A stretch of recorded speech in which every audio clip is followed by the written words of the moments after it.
ओम शांति।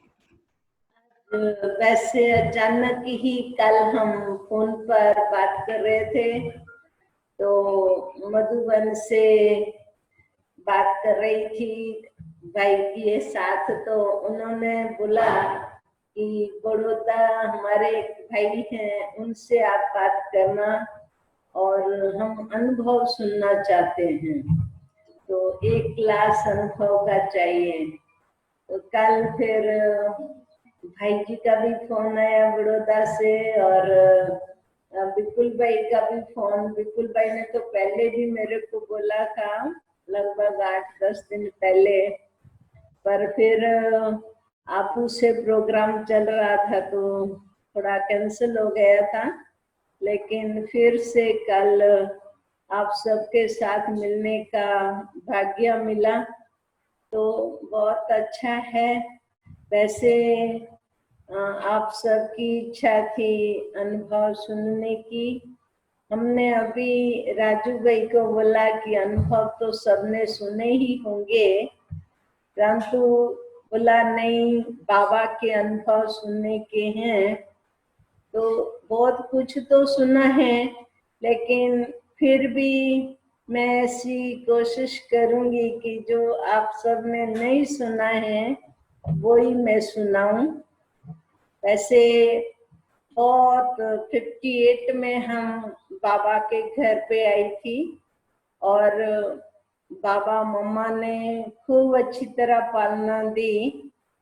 मैं जब छोटी थी घर में ही थी, लेकिन उस समय सेंटरों पर बड़ी बड़ी बहनें होती थी, छोटी नहीं होती थी। तो बहनें फिर सेवा के लिए ऐसे बच्चों को, छोटे छोटों को सेवा के लिए रोकते थे, तो हम भी रुक गए। लेकिन हमारे को बहुत ऐसी इच्छा थी कि मैं ब्रह्मा कुमारी बन करके सेंटर पर रहूं और सेवा करूं। तो पहले तो बहुत खुशी थी, लेकिन फिर चलते चलते हमारे ही घर वालों को, फिर सेंटर के भाई बहनों को, फिर सेंटर की बहनों को पता चला कि कैलाश तो कहती है ब्रह्मा कुमारी बनूंगी। तो उस समय मेरे स्वभाव ऐसा था, शांत, और किसी से बात नहीं करना। जो स्वभाव बोलेंगे वो करूंगी, लेकिन बात नहीं करती थी। और वैसे भी पढ़ी लिखी भी नहीं थी, कुछ आता भी नहीं था इतनी अच्छी तरह से। तो हमारे मम्मी पापा वगैरह ने खूब स्नेह प्यार से पाला था कि एक एक लड़की है। हमारी शारीरिक उम्र भी बहुत कम बताते थे, और सन्यासियों वाले हमारे संस्कार थे। और वैसे जन्म पत्री में भी ऐसे लिखा हुआ था कि मैं बहुत छोटेपन में सन्यासी बनूंगी और बहुत जल्दी शरीर छोड़ूंगी। और ज्ञान में चलते चलते जब मैं मधुबन गई 61 में, तब उस समय हमारे को बाबा जब मिले थे, तो बाबा ने ऐसे ही बातचीत की, और दीदी ने कहा कि कैलाश, उस समय मैं हिमाचल में ही रहती थी, लेकिन दीदी ने बोला ये कैलाश हिमाचल की है और बाबा ये ध्यान में भी जाती है। तो बाबा बड़े प्यार से सुनते रहे, और बाबा ने बताया कि बच्ची कल सुबह को मिलने आना। तो जब हम दूसरे दिन बाबा को मिलने गए, तो बाबा ने बोला कि बच्ची तेरी टीचर ने बोला है कि आप ध्यान में जाती हो। तो मैंने जी बाबा ऐसे कहा। तो बाबा ने बोला कि बच्ची अब जाओ बाबा के पास और देख के आओ कि मेरे में और जो तू ध्यान में ऊपर जाकर के देखती हो, तो उसमें क्या फर्क है। तो और बाबा की भी याद देना बाबा को, भले फिर हम तो बाबा के सामने ही बैठे, बाबा दृष्टि दे रहे थे और दृष्टि देते देते बाबा ने ट्रांस में भेजा। और फिर जब मैं वापस आई तो बाबा ने बोला कि बच्ची बाबा को देखा? मैंने कहा जी बाबा। मिली बाबा को? जी बाबा। तो बच्ची बाबा को याद दी थी? जी बाबा। तो कैसे थे बाबा? फिर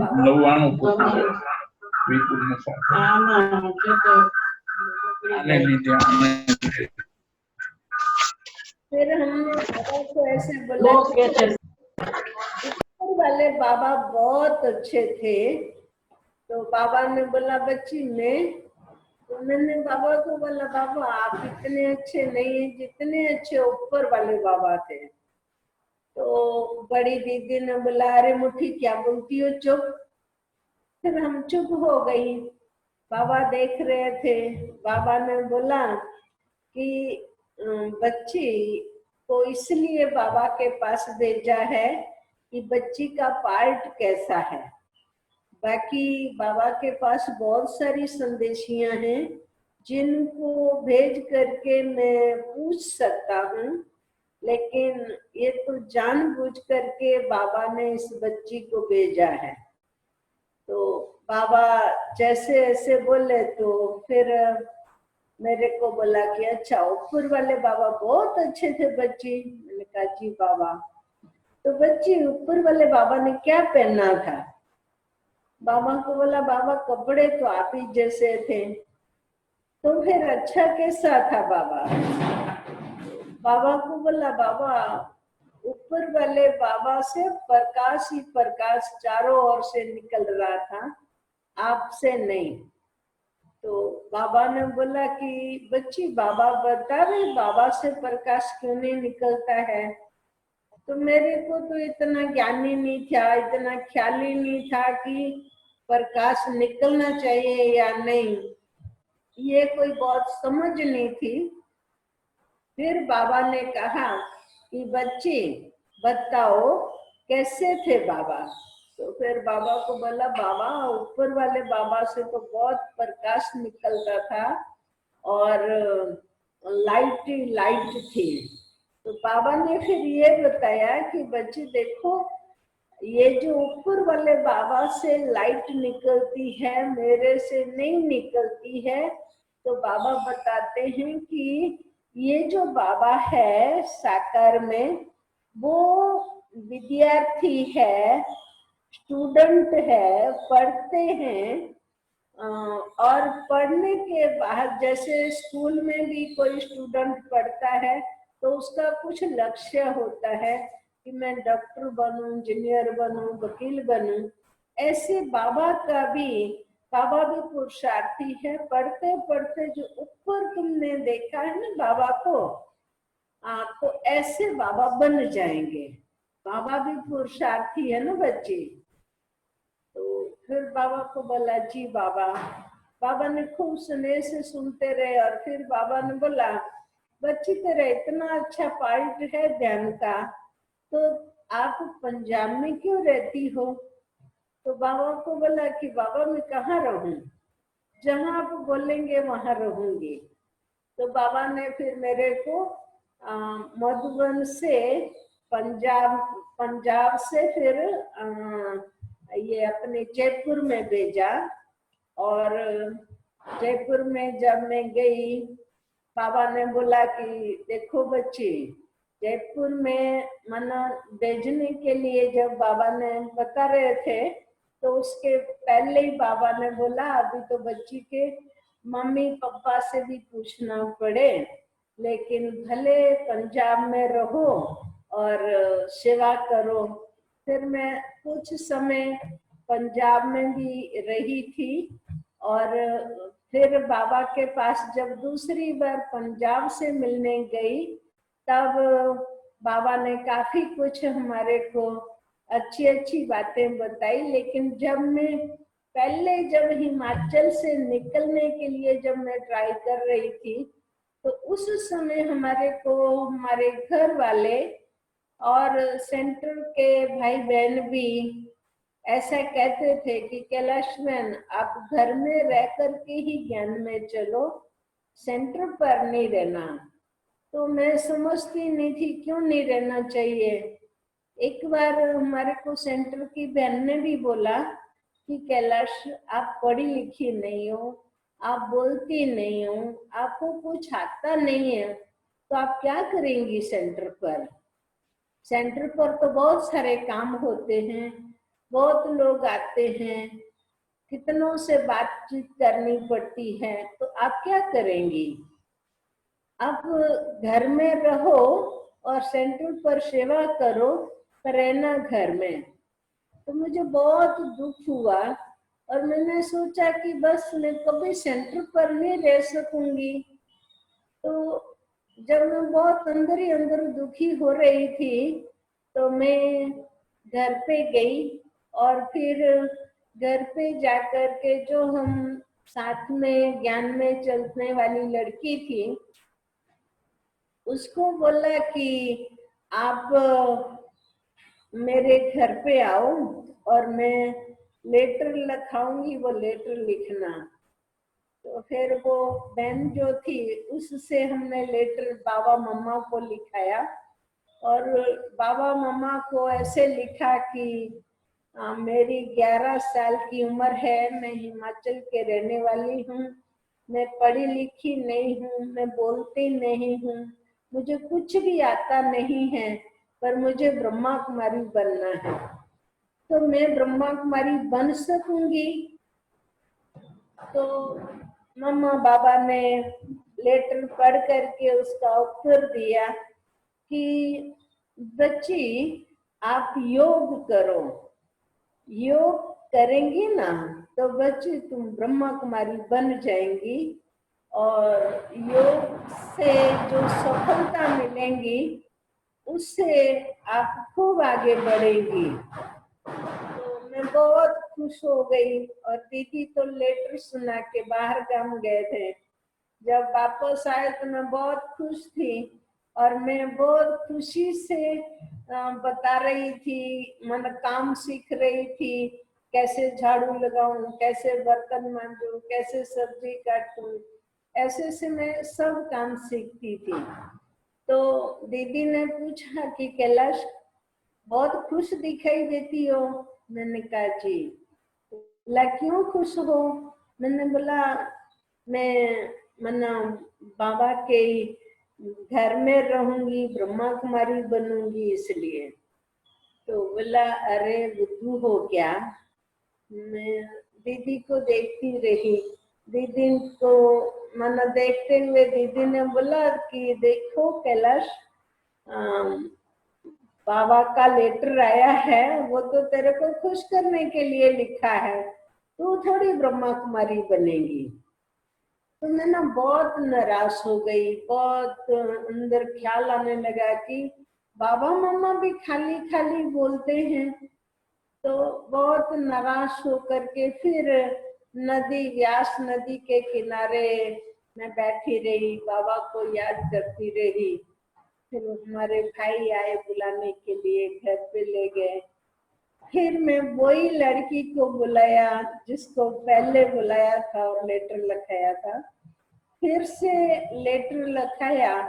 हमारे को ऐसा लगा कि हो सकता है बाबा ने मेरे को नहीं समझा हो या मैंने जो सुनाया था वो मुझे नहीं सुनाने आया होगा, नहीं लिखाने आया होगा। तो मैं फिर से लेटर लिखाया कि बाबा मेरा नाम कैलाश है, मैं हिमाचल के रहने वाली हूँ, मैं 11 साल की हूँ और मुझे कोई काम करने नहीं आता है और मैं बोलती भी नहीं हूँ, मैं पढ़ी लिखी भी नहीं हूँ। तो मन में ब्रह्मा कुमारी बन करके सेंटर पर रह सकूंगी? मेरी बहनें, मेरे भाई बहन, मेरे घर वाले कहते हैं कि आप कभी ब्रह्मा कुमारी नहीं बन सकेंगी। तो मैं बन सकती हूँ या नहीं? और मुझे ऐसे भी कहते हैं कि अगर आप ब्रह्मा कुमारी बनेंगी तो 2-3 महीने में रह करके वापस घर आएंगी, इसलिए पहले से ही घर में रह कर के ज्ञान में चलो तो अच्छा है। फिर तो बहुत मैं सोच में पड़ी हुई थी, तो बाबा मम्मा ने जब ये लेटर मेरा पढ़ा तो फिर से उत्तर लिखा। उत्तर तो बाबा मम्मा ने इतना अच्छा लिखा कि ये जो पॉइंट्स थी वो सब जगह सब लोगों को काम आवे, इतना अच्छा लेटर लिखा था। तो मम्मा ने लिखा था कि बच्ची, जब मन आप पहले भी बाबा के यज्ञ में थी, अभी भी हो और हमेशा रहेंगी। और फिर बाबा मम्मा ने लिखा कि आप जब सेंटर पर आओ, मैंने मम्मा को लिखा था कि मैं क्या करूं जो सेंटर पर आऊं और सेंटर पर आने के बाद मैं वापस घर ना जाऊं, हमेशा हमेशा ब्रह्मा कुमारी बन के रहूं, उसके लिए मुझे क्या करना है। तो मम्मा ने ये लिखा कि बच्ची, जब आप सेंटर पर आओ तो उस दिन ये सोचना कि ये घर मेरा सदा काल के लिए है, इसके बाद और कोई घर ही नहीं है। और कोई घर ही नहीं होता है तो दूसरा फिर बुद्धि में आएगा कभी। फिर दूसरा मम्मा ने ऐसे लिखा था कि मैं इस घर में जीते जी आई हूं, मरने के बाद मेरी अर्थी निकलेंगी, मैं नहीं। तीसरा मम्मा ने ऐसे लिखा था लेटर में कि मुझे जहां रखेंगे वहां रहूंगी, मुझे जिसके साथ रखेंगे मैं उसके साथ रहूंगी, और मुझे जो खिलाएंगे पिलाएंगे पहनाएंगे वो मैं करूंगी, और कभी भी एक घर की बात दूसरे घर में नहीं करना। जब सेंटर पर आते हैं तो बहुत सारे लोग मिलते हैं, हर एक अपनी अपनी बातें सुनाते हैं, तो कभी भी इधर की बातें उधर, उधर की बातें इधर करके लड़ाना झगड़ाना नहीं। तो ये जो कुछ कुछ बातें थी वो इतनी अच्छी तरह से हमारे को लगी, और वो आज तक जीवन में काम आ रही है। दूसरा, हमारी जो दीदी थी अम्बाला में, कृष्णा दीदी हैं, वो भी बहुत स्ट्रिक्ट थी, बहुत उनको हमारे साथ प्यार था, लेकिन कोई भी मेरी गलती को चला नहीं लेते थे। कुछ भी हुए तो तुरंत का तुरंत हमारे को उसी समय अच्छी तरह से समझा देते थे। तो दीदी को भी जब हम एक बार सेंटर पर बैठी हुई थी तो मैंने मुझे जैसे हिमाचल सेंटर से पंजाब में आने का बाकी था, उस समय दीदी ने काफी मेहनत की थी और सेंटर पर लाने की। हमारे पिताजी माताजी को ऐसा था कि एक एक मेरी बच्ची है और पता नहीं सेंटर पर कितना काम करना पड़ेगा या मेहनत करनी पड़ेगी, बच्ची को आएगा या नहीं आएगा, ऐसा सोचते थे। तो उसी समय बहुत अच्छी तरह से मना मैं सोचती थी, और बहुत अच्छा मेरे को चंद्रमणि दादी ने मदद की और लाया गया। और जब वहां से मैं सेंटर पर आई, बहुत मेहनत भी दादियों ने की और छुट्टी भी दी। मैं थोड़े समय के लिए छुट्टी लेकर के आई थी। तो जब पंजाब में आकर के रही, दीदियों ने खूब अच्छी मेहनत भी की। तो उस दिन कृष्णा दीदी, हम लोग सब्जी काट रही थी और दीदी कुछ हिसाब कर रहे थे, तो बैठे बैठे ऐसे ही दीदी बोले, कैलाश बहन, आप ब्रह्मा कुमारी बनेंगी? जैसे ऐसे बोला तो मैं बड़ी आश्चर्य में पड़ी कि मैं कितने समय से सेंटर पर रहती हूँ और दीदी आज ऐसा क्यों बोली? तो मैंने बोला हाँ जी दीदी मैं रहूंगी। तो बोला कैलाश मैम सेंटर पर रहना सहज नहीं है, फिर रहेंगी? मैंने कहा जी दीदी। तो के बहुत तकलीफें पड़ेंगी तो? मैंने कहा तभी भी रहूंगी। कि सेंटर पर बहुत दुख पड़े तो? मैंने कहा तभी भी रहूंगी। तो ऐसे जब कहा तो मुझे, मैं छोटी थी तो मुझे ऐसा लगा कि सच्ची सेंटर पर रहने से बहुत तकलीफ पड़ती होगी, बहुत दुख पड़ता होगा, इसीलिए मैं सच मान गई। और मेरी बुद्धि में रहा कि कितनी भी तकलीफें पड़े, कितना भी दुख हो, क्या भी हो, पर मुझे सेंटर पर रहना है, ये मेरे मन में आ गया। और दीदी ने बोला कि ये जो कुछ मैंने बोला वो मैं लिखूं? मैंने कहा जी। तो उस समय वो काला कागज जो होता था ना, उसकी कॉपी कर करके दीदी ने एक कागज मेरे को दिया और एक दीदी ने अपने पास रखा। बोला कैलाश ये महीने में एक बार पढ़ना। तो हमने दीदी को बोला दीदी मुझे पढ़ने ही नहीं आता है, तो मेरे को मैं ये रख करके क्या करूं? दीदी ने बोला तू अपनी पेटी में रखना, हर महीने एक बार निकाल करके मेरे को देना, मैं तेरे को ये पढ़ करके सुनाऊंगी। भले। और दूसरा, जो हमारे पिताजी थे वो भी बहुत स्ट्रिक्ट थे, माताजी बहुत शांत थी और पिताजी कुछ भी चला नहीं लेते थे। पिताजी ने भी मुझे, जब मैं सेंटर पर आ रही थी, वैसे ये जीवन बहुत पिताजी को पसंद थी, लेकिन पिताजी को ऐसा था कि अनपढ़ लड़की है, कुछ आता नहीं है, फिर सेंटर पर नहीं रह सकेंगी, इसलिए वो मना करते थे। तो पिताजी ने बोला कैलाश में आप छोटी हो ना, आप जब बड़ी हो जाओ ना फिर सेंटर पर जाना। तो हमने बोला कि नहीं पिताजी मैं अभी जाऊंगी। बोला कैलाश में आपको दुनिया का कुछ पता नहीं है, अब थोड़ा बड़े होकर के समझदार बन करके फिर सेंटर पर जाना। मैंने बोला नहीं पिताजी मैं सब कुछ समझ लिया है और मुझे अभी जाना है। पिताजी ने बोला क्या समझ लिया है? मैं तो छोटी थी, मैंने कहा बस मुझे यही जीवन बनानी है। तो उस समय पिताजी ने थोड़ा स्ट्रिक्ट बोलो में बोला कैलाश बहन आप अभी छोटी है, जा रही हो तो हम मना नहीं करेंगे, लेकिन मेरा नाम खराब नहीं करना। दूसरा, बाबा का, ब्रह्मा बाबा का, शिव बाबा का भी नाम खराब नहीं करना, ये संस्था का नाम खराब नहीं करना।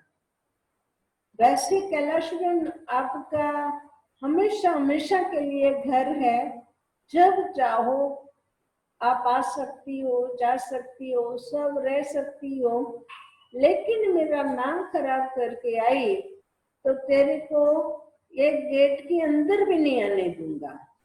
तेरे को तो क्या, परंतु तेरी अर्थी को भी घर में नहीं लाने दूंगा। तो मैंने कहा भले, पर मानो मुझे ऐसी कोई बहुत समझ नहीं थी। एक मेरे को बुद्धि में था मुझे ब्रह्मा कुमारी बनना है बस, और कोई इतनी समझ नहीं थी। फिर हमने पिताजी को भी ऐसे बोला था और हम एक बहन समर्पण होने जा रही थी उसके साथ में आ गई थी। लेकिन जो पिताजी का स्ट्रिक्ट पने से बोले हुए बोल, हमारी कृष्णा दीदी ने भी जो हमारे सामने लिखा था वो बोल, और मम्मा बाबा का लेटर, उन्होंने इतनी मुझे मदद की जो जीवन में भले मुझे बहुत ऐसा तो कोई दुख तो पड़ा नहीं है, लेकिन छोटी मोटी जो भी कोई तकलीफें आई होगी, पर मेरे को बुद्धि में था कि बहुत कुछ तकलीफें आने वाली है, बहुत दुख पड़ने वाला है, बहुत मुश्किलातें आएंगी। इतना मेरा समय चला गया, मेरे को 60 साल से ऊपर ये बाबा के घर में रहती हुई को हो गया, लेकिन आज तक नहीं कोई दुख पड़ा, नहीं कोई तकलीफ पड़ी, नहीं कोई मुसीबतें आई। सरलता से बाबा चला रहा है और हम चल रहे हैं।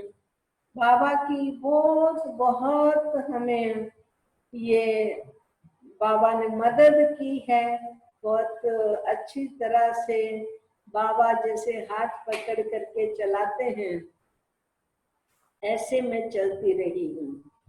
और हमारे को बाबा ने जब जयपुर में भेजा था, तो जयपुर में भी मैं लगभग 4 साल रही थी और बहुत अच्छी तरह रही थी। बाबा जयपुर में भी आने वाले थे, हाँ कर दिया था, लेकिन ड्रामानुसार फिर ऑलमाइटी बाबा ने पोस्टपोन किया था कि बच्ची मन ऐसे अचानक बैठे हुए थे और बाबा ने पूछा कि रुक्मणी दादी जो थे वो निमंत्रण देने, फाइनल निमंत्रण देने आए थे। वैसे तो बाबा की टिकट बुक हो चुकी थी, सब फाइनल था, लेकिन जो नहीं राजाओं की तरह लेटर लिखते हैं, ऐसा दादी जी ने, जैसे राजस्थान तो राजा इन लोगों की नगरी है, तो उस ढंग से बहुत बढ़िया लेटर बाबा का बनाया था। तो दादी के साथ और भी बहनें गई थी और वो लेटर देने के लिए उसी समय बाबा ने कहा कि अच्छा बाबा से पूछो तो सही, बाबा को बताओ तो सही कि हम जयपुर जा रहे हैं। जब बाबा से उसी समय पूछा तो बाबा ने बताया कि बाबा को आज दिन से इस गेट के बाहर नहीं जाना है। तो सबको आश्चर्य लगा, गेट के बाहर, मानो जयपुर में जाना तो गेट के बाहर तो जाना ही पड़ेगा। तो फिर मन वहां पर जो बहनें बैठी थी उन्होंने बोला ये तो कैलाश छोटी है और इसको समझ नहीं आया होगा बाबा ने क्या बोला है। तो फिर बोला संतरी दादी को कि बाबा ने कहा अच्छा ठीक है बच्ची, आप जाकर के आओ, बाबा से मिल के आओ, बाबा की याद दे करके आओ, कहो बाबा आपका रथ जयपुर जा रहा है आपको लेकर, तो छुट्टी है ना। फिर संतरी दादी गई बाबा के पास और बाबा ने तो बोला कि बच्ची को बोला ना कि आज से गेट के बाहर बाबा को नहीं जाना है, तो बस गेट के अंदर ही रहना है, बाहर जाने में कल्याण नहीं है। तो बाबा ने फिर प्रोग्राम कैंसिल कर दिया जयपुर जाने का और आबू में ही रहे। उसके बाद कभी भी बाबा माना जयपुर से बाहर कभी नहीं गए थे, अपने आबू गेट के बाहर नहीं गए थे। वैसे तो बाबा मधुबन से थोड़ा सा आगे आओ तो बड़ का झाड़ होता था, वहां पर बाबा जो थे वो अपना जो रुमाल होता था वो रुमाल ऐसे पकड़ करके बाबा सब बच्चों को छुट्टी देते थे और सब मना पहाड़ी हम लोग चल करके बस स्टैंड पर जाते थे। उस समय कुछ होता नहीं था, बैलगाड़ी में सामान रखते थे और हम लोग चल करके जाते थे। तो बाबा ऐसे मना काफी समय तक ऐसे से रुमाल हिलाते रहेंगे और हम लोग रोते रोते ऐसे मना आगे बढ़ते जाते थे। चलते चलते बाबा ने ये भी बंद कर दिया और गेट के अंदर से बाबा ऐसे हम बच्चों को छुट्टी देते थे। बहुत फिर भी अच्छी, बहुत अच्छी छुट्टी मिलती थी बाबा से। मना बाबा ऐसे हम लोग सर्कल में खड़े हो जाते थे और बाबा भी खड़े रहते थे और गीत बजता था, भगवान तेरे घर का श्रृंगार जा रहा है। इतना रोते थे। बाबा बड़े प्यार से, बड़े स्नेह से नीचे भेजता था। हम लोग समझो बस में भी रोते रोते नीचे उतरते थे। ऐसे ऐसे करके बाबा ने खूब अच्छी तरह से पाला। और मैं जब जयपुर में थी तो एक बार विश्व किशोर दादा ने शरीर छोड़ा था, तो मैं बीमार थी उस समय। रोज लक्ष्मी दीदी भोग लगाती थी और एक बार दीदी की भी तबीयत अच्छी नहीं थी। बोला रुक्मणी दादी ने, कैलाश तू जल्दी तैयार होकर के भोग लगाओ। तो फिर मैं फटाफट तैयार होकर के भोग लगाने बैठी। तो बाबा ने बतन में नदी पर 3 बोट दिखाई। जो 3 नाव थी, तो उसमें माना एक नाव नदी के पार थी, एक नाव नदी के बीच में, जिसमें विश्व किशोर दादा और बाबा जा रहे थे, और तीसरी नाव मेरे ही नजदीक में खड़ी थी और वो खाली थी। जो पार नाव थी उसमें एक माता बैठी हुई थी।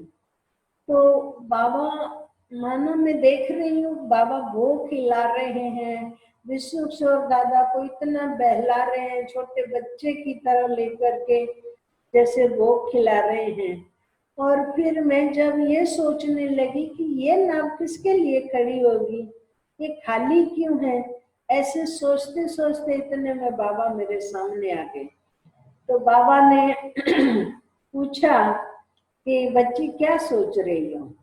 तो बाबा को बोला, बाबा मैं तो यही सोच रही हूँ कि एक नाव पार है, उसमें कोई माता है, और दूसरी नाव में आप और विश्व किशोर दादा थे, और ये तीसरी नाव खाली है और कोई भी नहीं है, तो इसमें कौन जाने वाला है और वो कब जाने वाली है। तो बाबा पहले तो देखते रहे, फिर बोला बच्ची तेरे को ये बताने में कल्याण नहीं है। बाबा को बोला बाबा आप बताइए। बाबा ने बोला बच्ची तेरे को बाबा बताएंगे ना बच्ची, तो बहुत बड़ा नुकसान हो जाएगा। तो बच्ची इतना बाबा बताते हैं कि ये नाव 1 साल के अंदर अंदर जाएंगी। इसमें कौन जाएगा वो तेरे को तो क्या, पर मेरे सब बच्चों को पता चल जाएगा। और ऐसे करके बाबा ने मुझे नीचे भेज दिया। तो जयपुर में तो काफी भाई बहन आते थे, और जैसे नीचे आई तो मैं उठने लगी, तो रुक्मणी दादी ने बोला अरे कैलाश तुम बाबा का संदेश सुनाओ। तो मैंने बोला आज कुछ कोई संदेश नहीं है। बोला ऐसे कैसे, इतना समय तुम बाबा के पास वतन में रही तो बाबा कुछ तो बोले होंगे ना। तो बाबा को बोला, दादी को बोला बाबा ने कुछ नहीं बोला है। तो सुदेश दीदी ने बोला तेरे को जिस भाषा में आता है ना तो उस भाषा में बोल। तो फिर मैंने बोला दीदी जो बाबा ने फिर वतन में बताया था 3 नाव का, वो सारा सबको सुनाया। तो दादी ने बोला कैलाश ये तू अधूरा संदेश लाई, पूरा संदेश सुनाओ। तो हमने बोला कि बाबा ने इतना ही बोला है। बोला बाबा कभी आधा संदेश नहीं देते हैं, तुम आधा क्यों सुना रही हो। मैंने बोला मेरे को इतना ही संदेश दिया है, लेकिन हो सकता है मैं छोटी हूँ, बाबा ने पूरा संदेश नहीं दिया है। तो रुक्मणी दादी को बोला कि आप लक्ष्मी दीदी को भेज करके पूछवा लो, या मंगू राम भाई जो है वो भी बाबा के पास ध्यान में जाते थे। मैंने बोला उस दादा से पूछवा लो। तो मैं छोटी हूँ इसलिए बाबा ने मुझे नहीं बोला होगा। बोला नहीं, लेकिन मानो पूरा संदेश तेरे को लाना चाहिए था। तो हमने बोला हमारे को इतना ही बोला है। तो फिर माना जैसे सुदेश दीदी ने बोला कि ठीक है, हर एक अपनी चौपड़ी में लिख लेवे जो संदेश है, 1 साल के अंदर अंदर की बात है। अगर समझो हमें पता नहीं चला तो फिर से कैलाश को भेज के पूछ लेंगे। तो मैंने उस समय छोड़ दिया, लेकिन 1 साल के अंदर अंदर ही साकार बाबा ही वतन में चले गए थे। वैसे उस समय भी जब बाबा के मना हम लोग जयपुर में रहते थे तो बाबा ने बहुत, जैसे मैं अच्छी तरह बाबा की सेवा करती थी, परंतु मेरे को ऐसे बैठे बैठे संकल्प आते थे कि बाबा यहाँ से जल्दी चले जाएंगे, अब बाबा नहीं रहेंगे। तो ये मैं किसी को सुना नहीं सकती थी, लेकिन अंदर ही अंदर बहुत दुख होता था, बहुत चिंता होती थी कि मुझे ऐसे संकल्प क्यों आते हैं। मैं खाती हूँ, सोती हूँ, बैठती हूँ, क्लास करती हूँ, हमेशा ऐसे संकल्प आते रहते हैं। तो मैं अंदर अंदर दुखी होने के कारण मेरी शारीरिक तबीयत भी काफी खराब होने लगी और बहुत मैं पतली हो गई। और दीदी ने बहुत सारी दवाइयां भी कराई, काफी डॉक्टर्स को बताया, लेकिन मैं ठीक ही नहीं होती थी। फिर ऐसे जब बहुत तबीयत खराब हुई तो बाबा ने मेरे को मधुबन में बुलाया। और जब हम मधुबन में बाबा को शाम को मिले तो काफी दादियां वहां पर थी, सब मन बाबा के साथ बातें कर रही थी, खूब खुश थे और खुशी से सब बातें करती थी। तो मुझे भी दिल में हुआ कि मैं भी मेरी बात बाबा को बता दूं। तो बाबा को मैं बोली कि बाबा मुझे एक बात करनी है आपसे। तो बाबा ने मेरी ओर देखा और बोला नहीं बच्ची, अभी नहीं, बाद में सुनाना। बाबा को बोला बाबा छोटी सी है। बाबा ने बोला बच्चे कल सुबह झोंपड़ी में सुनाना। तो बाबा को बोला बाबा मेरी कोई ऐसी प्राइवेट बात नहीं है। तो फिर बाबा थोड़ा ऑफिशियल बोले कि बस बच्ची, बाबा ने मना किया ना। तो संदेशी दादी जो थे उन्होंने हमारे ऐसे पीछे से कमीज खींच करके बोले कि भाई आप अभी नहीं बोलो।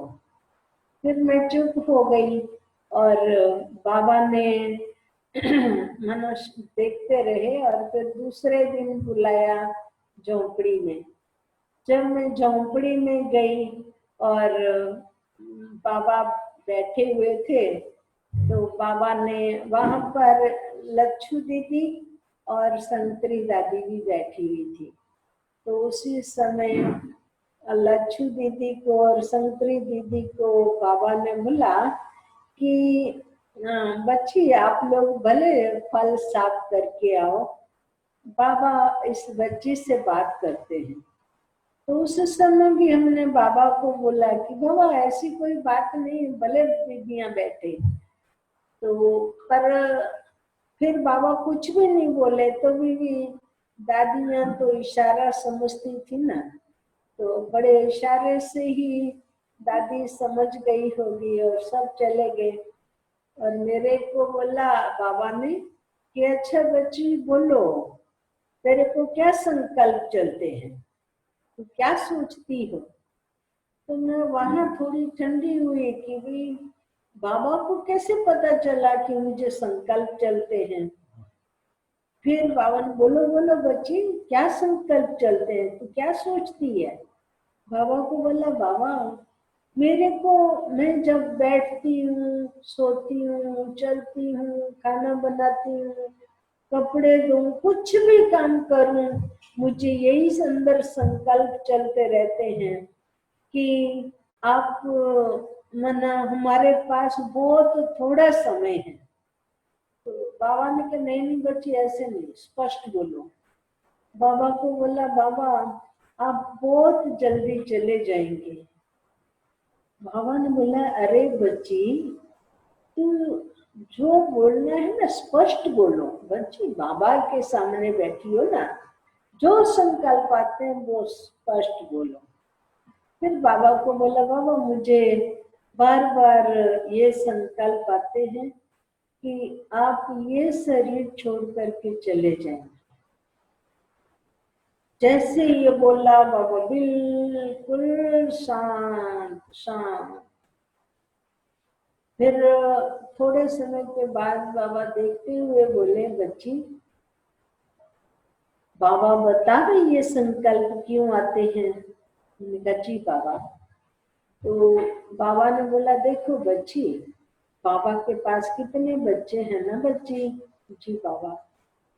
तो किसी को ये संकल्प नहीं आता है ना बच्ची ना, तेरे को सिर्फ आता है ना ये संकल्प। जी बाबा। तो बाबा ने बोला देखो बच्ची तेरा योग अच्छा नहीं है। योग अच्छा होने की ना होने के कारण तेरे को ये संकल्प आते हैं। देखो और किसी को नहीं आते हैं। बरोबर। ये बाबा की मेरे को 110% बात सच लगी कि देखो किसी को ये संकल्प नहीं आते हैं, मेरे को ही आते हैं। तो मेरा योग अच्छा नहीं है और मैं योग करती नहीं हूँ। मुझे यही टूटते बैठते यही संकल्प आते हैं, मेरी बुद्धि में पक्का बैठ गया। फिर बाबा ने कहा अच्छा बच्ची बाबा है ना, बाबा को तूने सुना दिया ना बच्ची।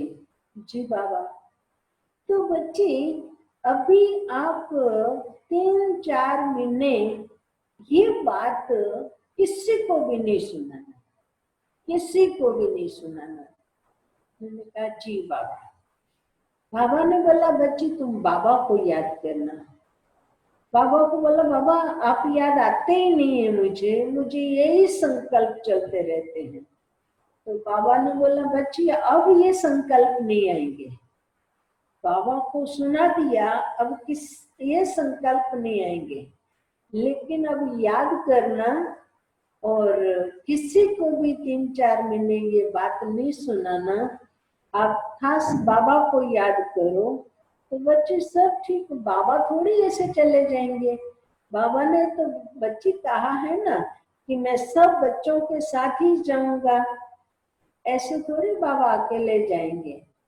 हाँ बरोबर है। फिर ऐसे बाबा ने बहुत अच्छे ढंग से मुझे समझाया। रोज बाबा कभी बैडमिंटन खेले, कभी ट्रेनिंग सेंटर बन रहा था वो दिखाने ले जावे, कभी किचन में, कभी कहाँ झोंपड़ी में, ऐसे वैसे इधर उधर घूमते। मन बहुत मेरा और मेरे माइंड में जो ये चलता रहता था ना वो पता नहीं मैं मान लिया और वो कहाँ चला गया। बाबा ने मेरे से वो संकल्प भी जैसे खींच लिए और कोई संकल्प नहीं। मैं अच्छी तरह बाबा के साथ खेलती थी, खाती थी, घूमती थी। हालांकि मेरे में समझ ही नहीं थी कोई भी चीज की। बाबा ट्रेनिंग रूम दिखाने के लिए ले जावे। बाबा के देखो बच्ची यहाँ रूम होंगे बच्चियों के, सभी बच्चियां यहाँ रहेंगी सोएंगी, यहाँ नहाएंगी बच्ची, बाथरूम है, यहाँ हॉल बनाएंगे बाबा। तो मैं ऐसे बड़े प्यार से सुनती रहती थी और बहुत अच्छा लगता था। एकदम मैं भूल गई कि मैं बीमार हूँ या मेरे को ऐसे संकल्प चलते हैं, वो याद भी नहीं रहा और मैं बिल्कुल ठीक हो गई। बाबा ने लगभग 18-20 दिन मेरे को आबू में रखा, खूब पालना दी, खूब प्यार किया, सब कुछ बुला दिया और फिर से बोला बच्ची अब सेवा स्थान पर नहीं जाएंगी बच्ची, तेरे को तो सब बच्चे याद कर रहे हैं, अब तो बच्ची अपने सेंटर पर जाएंगी ना। जी बाबा। बाबा ने बोला फिर बाबा बुला लेंगे, ठीक है, बाकी निर्संकल्प ना। जी बाबा। ऐसे करके बाबा ने हमारे को जयपुर भेजा। मेरे को लगता है मैं नवंबर मास में बाबा के पास गई होगी, और बाबा शायद 1.5 महीने के बाद ही वैसे शरीर छोड़ा था। लेकिन मैं जब जयपुर में गई तो वहां पर मैं दादी के, हम लोग 5 बहनें साथ में रहती थी।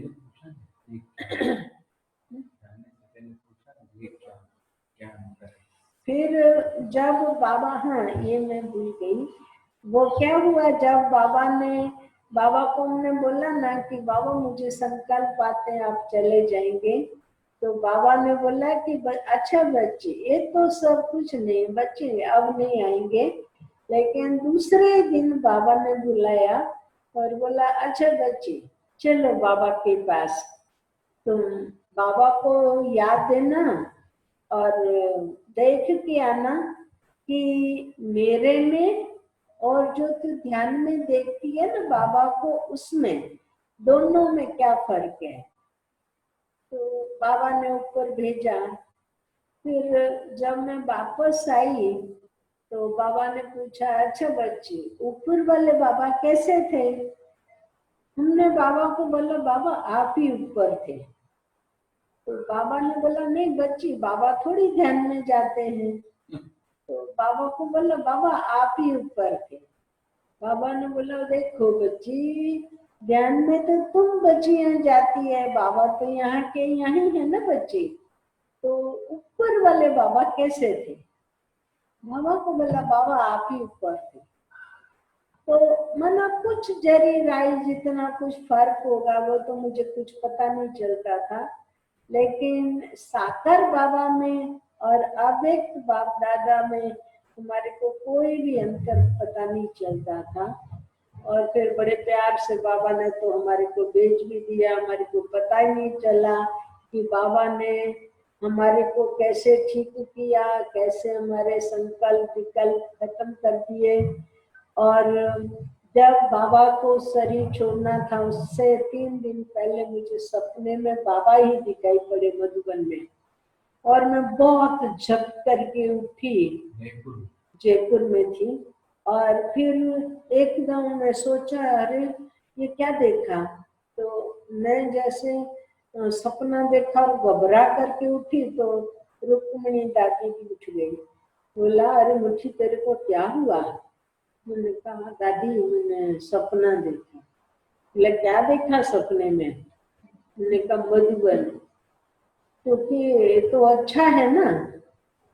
तो मैंने बोला नहीं दादी, तो के मधुबन में क्या देखा। मैंने कहा बाबा को। तो अरे बाबा का सपना आया इससे बढ़ करके और क्या, सो जाओ सो जाओ। तो दादी मुझे यहाँ नहीं सोना है। तो कहाँ सोना है अभी, इतने रात्रि को कहाँ तेरे को भेजूं। दादी मुझे यहाँ नहीं सोना है। तो सपना देखा ना दादी, मैं नहीं सोऊंगी।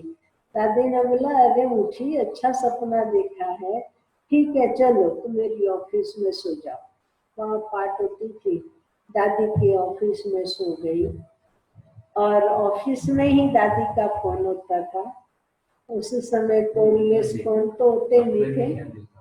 तो जब हम सोई हुई थी तो सपने में मैंने ऐसे देखा कि इस और बाबा का माना सिर है, और बाबा को खटिया पर नहीं लेकिन नीचे सुलाया है, और नीचे जो सोए हुए हैं उसके आसपास ऐसे जो चूल्हे की राख होती है उसकी ऐसे वो पोर किया हुआ है।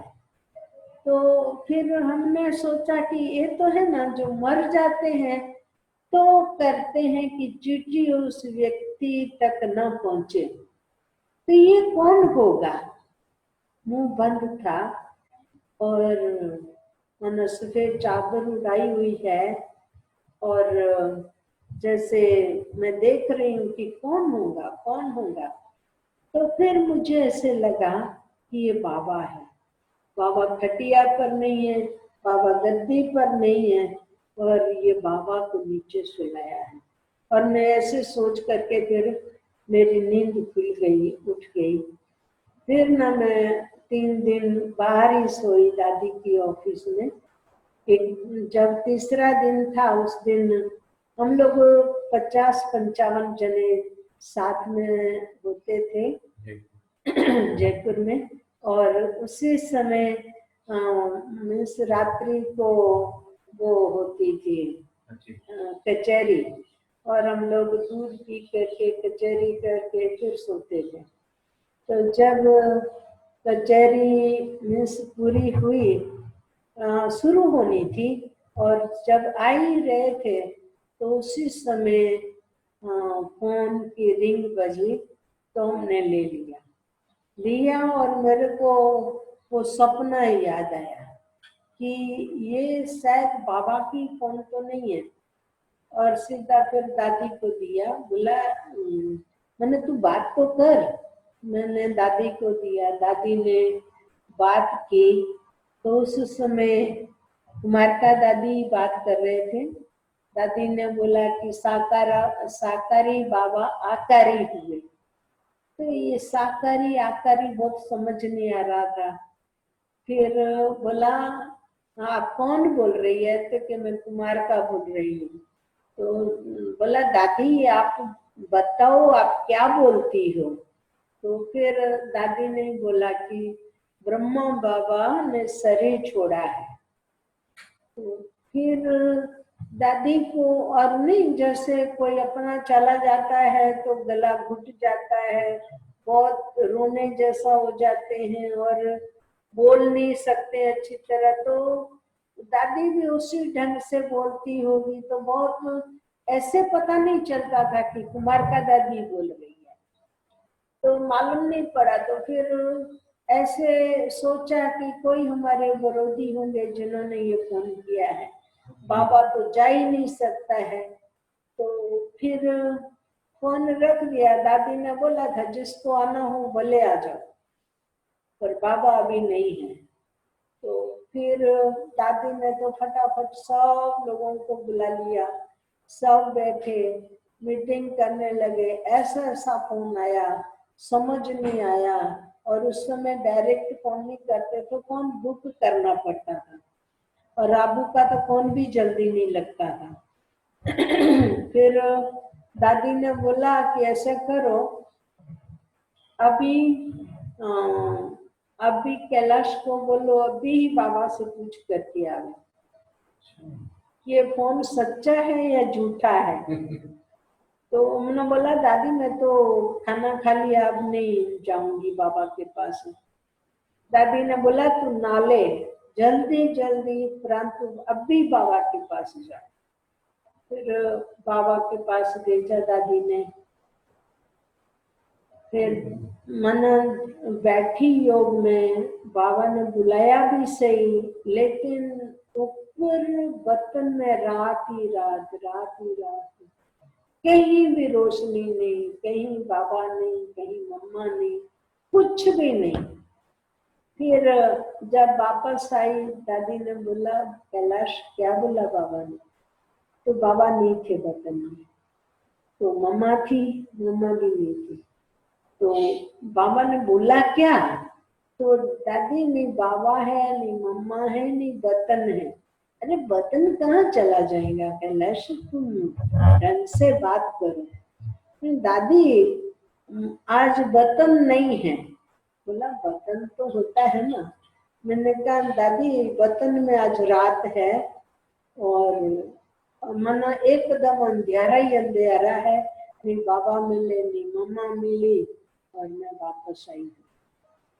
फिर दादी यहाँ तो बहुत इशारे से दादियों को पता चल जाता था, हमें नहीं समझ आता था। लेकिन दादी ने सबको बोल दिया कि बर्तन में बाबा नहीं है, बर्तन में रात है, माना बाबा बर्तन में नहीं है।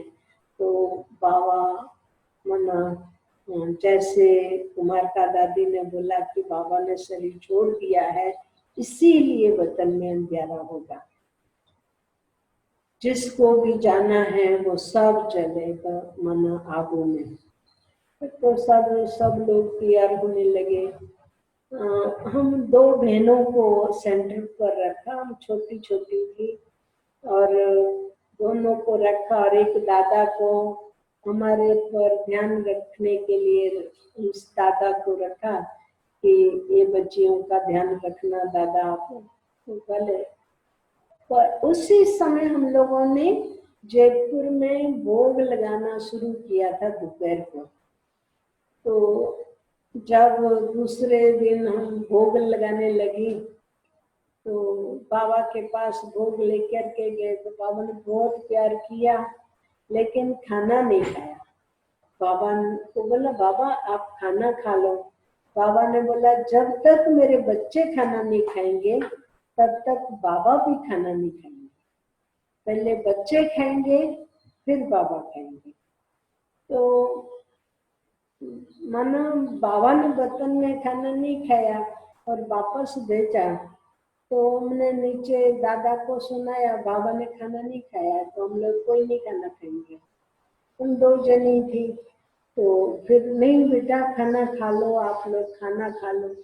नहीं दादा बाबा ने नहीं खाया है, तो नहीं खाते थे। फिर शाम को तो भोग लगाते नहीं थे, शाम को खाना खा लेते थे। फिर जब दूसरे दिन भोग लगाया तो भी बाबा ने खाना नहीं खाया। फिर ईशु दीदी को फोन किया कि ये हमारी लड़कियां खाना नहीं खाती है और बाबा खाना नहीं खाता है ऐसा बोलती है, तो क्या करें। तो ईशु दीदी ने बोला कि अभी है ना बच्चियों को खाना खिला दो और भोग दादा आप ही लगाना, बच्चियों को भोग लगाने के लिए नहीं दो। तो बाबा यहाँ नहीं है, बाबा ने शरीर छोड़ दिया है, तो कोई भी खाना नहीं बनाते हैं, यहाँ भी चाय दूध ही पीते हैं, इसलिए बर्तन में बाबा नहीं खाते होंगे। फिर तो ऐसे करके मना हम लोग सभी बाबा के पास मधुबन में चले गए थे। और जब बाबा व्यक्त हुए उस समय जयपुर छोड़ा, फिर वापस जयपुर नहीं गई थी और मधुबन में 2 साल रही। वहाँ पर बाबा के अव्यक्त होने के बाद और बहुत अच्छी बहुत बड़ी बड़ी दादियों के साथ रहने का मिला। सभी दादियाँ मधुबन में ही रहती थी। और फिर कुमारका दादी ने और बड़ी दीदी ने धीरे धीरे बोला इतनी सब बहन दादियाँ यहाँ बैठी है, अब धीरे धीरे इनको सेवा पर भेजे। फिर सबको दादी ने बड़ी दीदी ने सेवा पर भेजना शुरू किया। तो बड़े बड़े दादा दादियाँ के साथ रहने का अनुभव मिला। आप सबका बहुत बहुत थैंक्स। आप सबने हमारे बहुत पुराने अनुभव सुने। आपका, गिरीश भाई का, विपुल भाई का, सब बड़ौदावासी जो भी भाई बहन सुन रहे हैं, आप सबका बहुत बहुत शुक्रिया, बहुत बहुत शुक्रिया, बहुत बहुत शुक्रिया। ओम शांति। फिर मिलेंगे। दीदी जी आपका भी बहुत बहुत दिल से शुक्रिया। आपने इस तरह से इस घटना को रखा जैसे इन चरम चक्षुओं के सामने ही वो सीन सारे जैसे आ रहे थे, और एक एक बात एक एक स्टेप आपने इतना अच्छी रीति से रखा। सभी भाई बहनों को देख रहे थे, सब सुन सुन के गदगद हो रहे थे। और कितनी सारी बातें जो कईयों को नहीं पता थी भाई बहनों को, वो आज पता पड़ी। और कितना आपका सुंदर पाठ है, ये बहुत खुशी होती है, शब्द शायद कम पड़ रहे हैं इस बात को रखने के लिए। तो हमारी आदरणीय चंपा बहन जी भी बहुत एक टिक होकर के सुन रही थी, खुश हो रही थी। तो मैं विनती करना चाहूंगा हमारी चंपा बहन जी से, चंपा बहन जी आप भी दो शब्द कहे और दीदी जी का धन्यवाद अदा करें। तो चंपा बहन। आपको पता नहीं होगा, मैं आज जो जिंदी हूँ वो मैं डॉक्टर के कारण हूँ। जयंत भी के था, जयंत भी के। जयंत भाई जो जैन भाई से दवा लिया था, बीमार पड़े थे ना, तो अच्छा, बाबा के कारण है। करते रहती थी, तब मेरा शुगर लो हो जाता था, तो मैं सीढ़ियों से गिर गई और नीचे पड़ी, तो मम्मी ने उठाया और बोला कि जयंत भाई, हमारी कैलाश बहन को पता नहीं क्या होता है, चलते चलते अचानक गिर जाती है, कुछ हो जाता है, एकदम ठंडी ठंडी हो जाती है। तो जयंत भाई ने बोला कि इसका शुगर चेक कराओ, शायद शुगर लो होगा। तो हमारा इतना लो था, जो हमारे को कितनी टोलियां खिलाई, और कभी हमारे को और भी डायबिटीज हुआ। लेकिन मानो ये जयंत भाई के कारण ही और वो बीमारी पकड़ी गई। जी डॉक्टर साहब का भी, चंपा बहन का भी, और आप सब भाइयों का बहुत बहुत थैंक्स। बहुत बहुत शुक्रिया और दीदी जी। चंपा बहन। हमारे साथ है ना राजू भाई भी है, तो वो भी 2 मिनट आपसे बात करेंगे। हाँ, जरूर मैं जरूर। बोलने ही वाला था, राजू भाई को मिलाओ, पहले चंपा बहन बोले। हाँ जी। देखो, सतीश भाई भी कैलाश आए। कैलाश बेन का सुना ने, तो कैलाश बेन की यही रही कि अहमदाबाद में भी आए तो सरला दीदी कहे रात तो जी दीदी, और कहे दिन तो जी दीदी। और जो बता रहे थे ना, मैंने पढ़ा नहीं है कुछ, लेकिन गुजरात गवर्नमेंट की जो सेवा किया है, तो सारा कैलाश बेन ने सारे मिनिस्टरों की सेवा, गांधीनगर में कैलाश बेन का पार्ट रहा, और सारी गुजरात गवर्नमेंट की सेवा कितने सालों से कैलाश दीदी ने किया है। जो बता रहे थे, मैं कुछ जानती नहीं, मैं ब्रह्मा कुमारी ये सब बोलते थे ना, लेकिन सभी को मधुबन तक पहुंचाना है। इवन नरेंद्र मोदी को भी मधुबन लेके गए। ये सब आपके द्वारा बाबा ने कैलाश पे कराया है, और सुन के तो बहुत अच्छा लगा। अभी तो ऐसे लगता है जैसे सुनते ही रहे और सुनते रहे, सुना, बहुत अच्छा लगा। बहुत अनुभव है, और बहुत नम्र भी है, इतना बड़ा होते हुए भी। हाँ, तो बहुत बहुत आपका आपको थैंक्स है जो आए और हमको ये सब सुनाया सबको। और अभी राजू भाई को भी मिला हूँ, राजू भाई को बोलो। राजू भाई ने ही सारा अरेंजमेंट किया होता है। ओम शांति राजू भाई। ओम शांति, ओम शांति। पहचाना के भूल गए? हाँ, पहचाना पहचाना, बहुत टाइम के बाद। हाँ, इस तरह से मिलना था, कई साल हो गए ना, दुकान पे मिलते थे हमेशा, हाँ जी, सामान भी ले जाते थे आप, लेकिन हाँ इस तरह से मिलना ड्रामा में आज नून था, तो बहुत मैं अच्छा। सोच रहा था कि आपको बुलाऊं और आ गए। अच्छा है, बहुत अच्छा, नहीं, खुशी हुई। Thank you, Om Shanti. ओम शांति। हाँ डॉक्टर साहब। हाँ, हम जाओ ना, हम जयंत भाई ओम शांति।